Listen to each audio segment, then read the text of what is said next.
So let's think of a wheel of radius r, or capital R, that is rolling on a surface, on a horizontal surface, without sliding. So it's rolling like this, and there's an angular speed here, say omega naught, and we can think of this motion essentially as a rotation about this point. So the wheel rotates about that point, and so we can say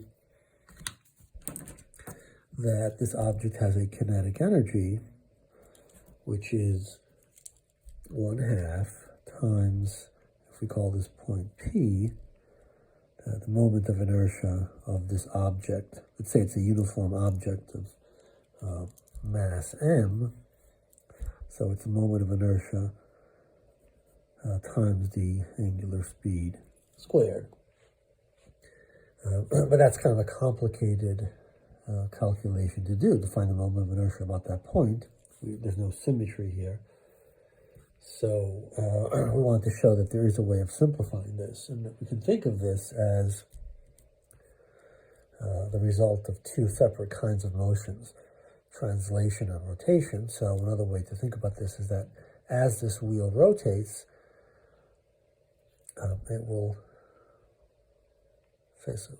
rotate to the right, and let's say it completes an angle theta.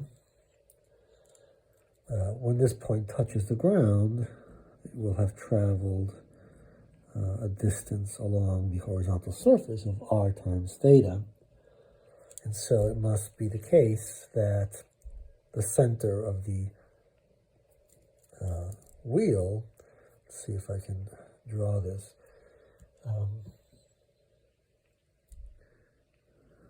So at a later time, the wheel will be something like that.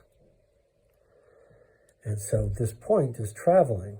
So the center of mass is traveling at a rate that depends on d theta dt, and that's just r times omega naught.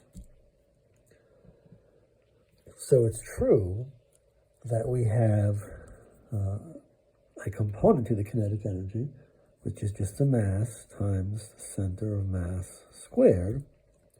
But if this theta is 2 pi, so it goes around 2 pi, then we can see that when the object translated by a certain distance such that it's compatible with this speed, the object also rotated. And so we can motivate the idea that we have an additional kinetic energy to add to that.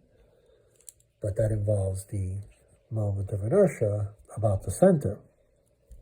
So it's I center of mass times omega naught squared. But this is, right, V center of mass is equal to this, so I'm going to pull this out and do m times r squared plus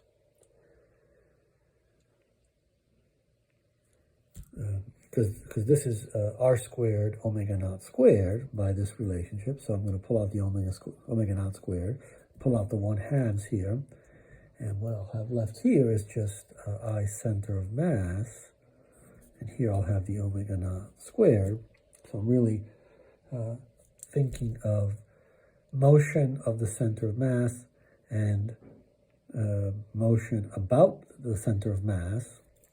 Right, so translational and rotational kinetic energy terms.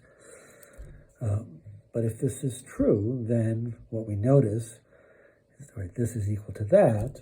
So we've concluded that the moment of inertia about this point here is equal to the moment of inertia about the center of mass plus a simple total mass times the distance from here to there. And so if this is some generic point somewhere else, this will still be true.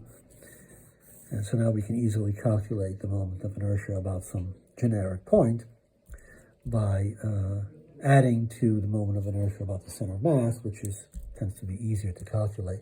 And this is called a parallel axis theorem.